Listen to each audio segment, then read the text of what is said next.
5 tentunya akan mempresentasikan hasil kerja kami yang berjudul STEM dalam ilmu sosial. Tapi pertama-tama, perkenalkan, nama saya Yohanes Permayanto sebagai moderator dan juga sebagai pemateri yang pertama. Lalu selanjutnya teman saya. Nama saya Agus Satria sebagai pemateri yang ketiga. Nama saya Marta Mira, saya sebagai pemateri keempat. Saya Lana Sustia sebagai pemateri kedua. Untuk menghemat waktu, langsung saja kita masuk ke materi yang pertama. Langsung saja kita masuk ke materi yang pertama, yaitu seperti apa pengertian dari STEM dalam ilmu sosial. Tentunya STEM dalam ilmu sosial ini merupakan pendekatan yang biasa kita diterapkan dalam pembelajaran ilmu sosial. Nah, ilmu sosialnya tentunya berkonsep kepada pendidikan yang fokusnya kepada misalnya ada aspek kolaborasi dan juga mengarahkan peserta didik untuk bagaimana mereka berpikir kreatif, inovatif, dan juga solutif. Dan juga didasari pada nilai-nilai moral yang dalam misalnya ada budaya-budaya setempat dalam ilmu-ilmu IPS. Dan juga pelaksanaannya tentunya berbasis dalam pendekatan STEM, bisa dilakukan dengan pendekatan saintifik dengan koneksi beberapa disiplin ilmu. Nah, selanjutnya di sini bagaimana sih konsep dari STEM dalam ilmu sosial? Yang pertama di sini ada integrasi disiplin atau transdisipliner. Kalau kita sudah tahu bahwa integrasi itu adalah bagaimana proses penyesuaian unsur untuk misalnya ada perbedaan di antara kita misalnya dalam sebuah kehidupan di dalam masyarakat. Dalam transdisipliner ini tentunya mencakup bagaimana penggabungan dari disiplin ilmu-ilmu yang secara penuh pembelajarannya berakar misalnya pada autentik dan juga inquiry. Yang kedua di sini adalah interdisipliner. Nah, interdisipliner ini dia itu pendekatan yang interdisipliner ini adalah menggabungkan beberapa ilmu yang ada di misalnya di bawah tema umum, tetapi dia juga memiliki setiap disiplin yang ilmunya itu tetap terpisah.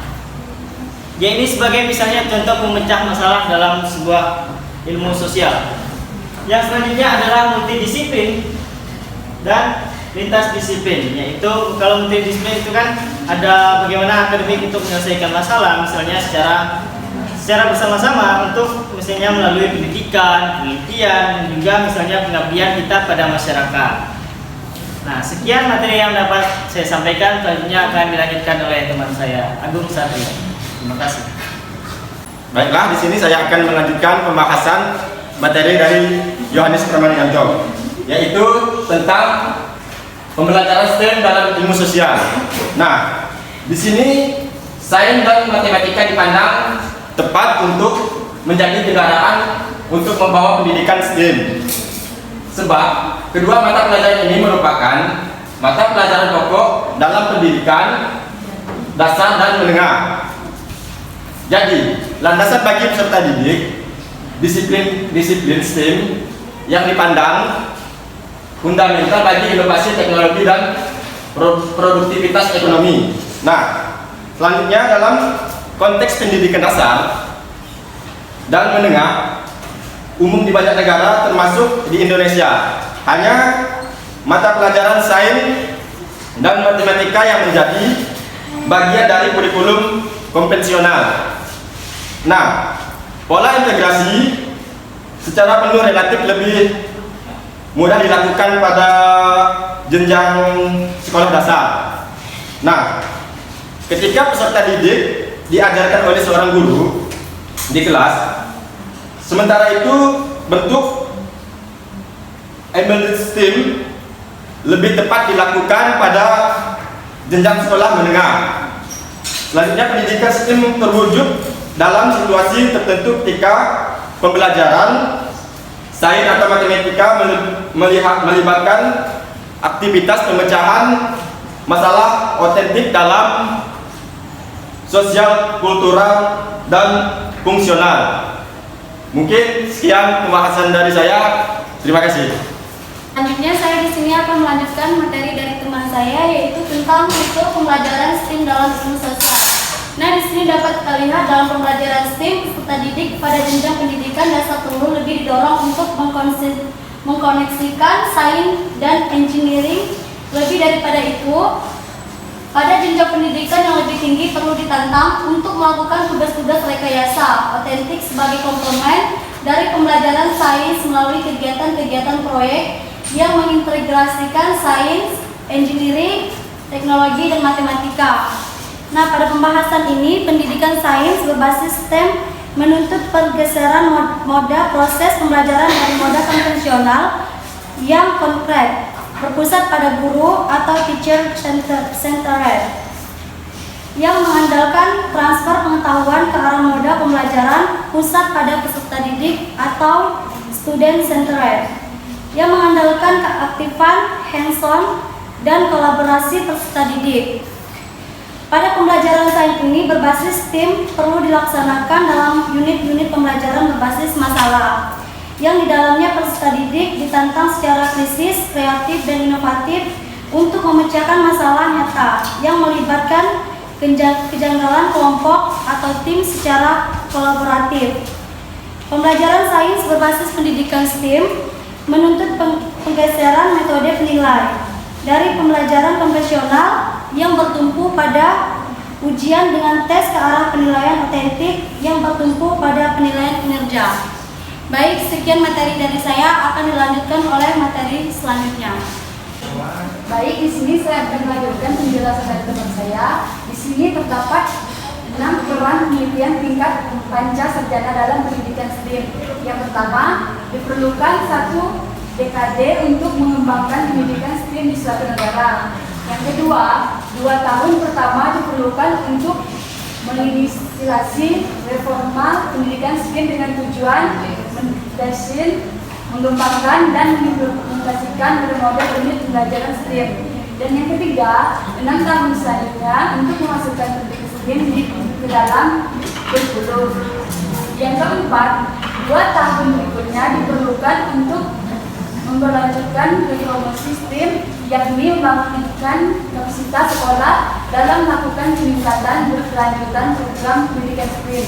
Dan yang kelima, fase awal pengembangan pendidikan STEM menuntut partisipasi, sivitas, akademika, perguruan tinggi, khususnya untuk mendesain model-model unit pembelajaran berbasis STEM yang efektif, implementasinya dalam setting sekolah atau luar sekolah.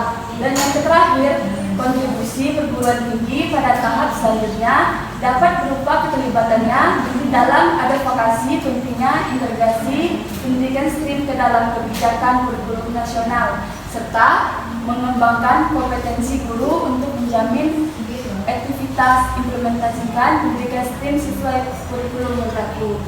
Sekian dari saya, sekian dan terima kasih. Baik, inilah hasil dari presentasi kami pada hari ini. Bagi teman-teman yang mungkin kurang paham atau ada yang ingin ditanyakan, kami persilakan. Untuk 3 orang penanya saja pada kesempatan kami presentasi pada hari ini, kami persilakan. Untuk Maria Susimani, pertanyaan pertama kami persilakan. Baik, perkenalkan, nama saya Maria Susimani. Di sini saya dari kelompok 4 ingin bertanya. Pertanyaannya, bagaimana pembelajaran berbasis STEM dapat meningkatkan berbagai keterampilan peserta didik? Terima kasih. Untuk pertanyaan selanjutnya kami persilakan Elvia Nasari. Baik, perkenalkan, nama saya Elvia Nasari. Di sini saya ingin bertanya, apa kelebihan pendekatan STEM dibandingkan dengan pendekatan belajar lainnya? Sekian, terima kasih. Untuk pertanyaan ketiga kami persilakan Cindy Putri Amanda. Baik, perkenalkan, nama saya Siti Putri Amanda. Di sini saya ingin bertanya, seperti apa contoh STEM dalam ilmu sosial? Terima kasih. Baik, terima kasih kepada 3 orang penanya. Selanjutnya kami akan berdiskusi sebentar untuk menjawab pertanyaan-pertanyaan yang telah diberikan.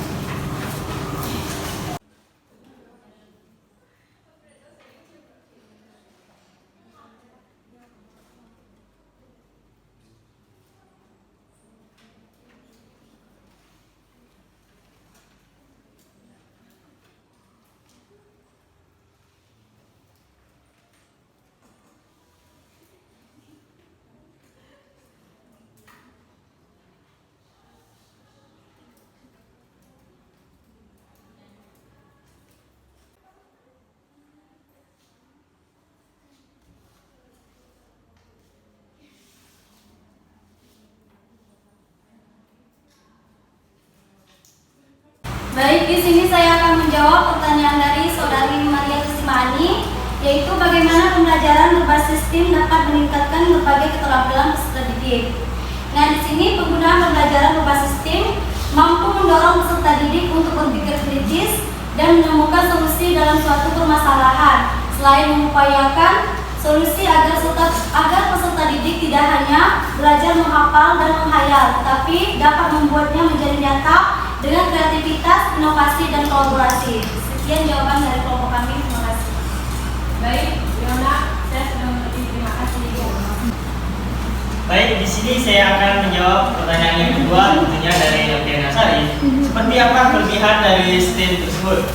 Nah, kalau dari pembelajaran yang berbasis STEAM ini tentunya sangat penting diterapkan dalam proses belajar mengajar, karena dia tuh memiliki sebuah kelebihan. Misalnya beberapa keunggulan itu dia menyiapkan generasi penerus untuk siap menghadapi seperti misalnya perkembangan zaman pada abad yang ke-21 ini, dan juga membantu bagaimana siswa-siswi untuk mengembangkan sebuah inovasi dalam sebuah kehidupan, dan juga meningkatkan ketertarikan peserta didik terkait profesi di bidang STEM ini. Karena tujuan dari pembelajaran STEM ini adalah agar siswanya itu dapat memahami dan bagaimana mereka memiliki pengetahuan untuk peserta didik, sehingga pemahaman tersebut itu tentunya dapat digunakan untuk mereka misalnya menyelesaikan permasalahan atau membuat sesuatu keputusan untuk kemajuan manusia. Ini nilai jawaban yang dapat saya sampaikan. Bagaimana LP Nasari? Terima kasih. Baik, di sini saya akan menjawab pertanyaan dari Cindy Putri Amanda, yaitu pertanyaannya, bagaimana contoh STEAM sosial dalam kehidupan sehari-hari. Di sini saya mengambil contoh STEAM dalam ilmu sosial, yaitu contohnya sistem kerja bakti, yaitu yang dimana di sini kerja bakti merupakan sebuah sarana untuk warga agar dapat melakukan kegiatan secara bersama-sama, sehingga menciptakan kenyamanan untuk melaksanakan suatu proyek kegiatan untuk kepentingan umum. Mungkin sekian jawaban dari saya. Inilah hasil dari presentasi kami pada hari ini. Terima kasih teman-teman telah mendengarkan. Mohon maaf jika ada kesalahan kata baik dari penyampaian materi dan juga dari jawaban-jawaban pertanyaan yang kami berikan. Kami dari kelompok 5 mengucapkan terima kasih dan selamat pagi.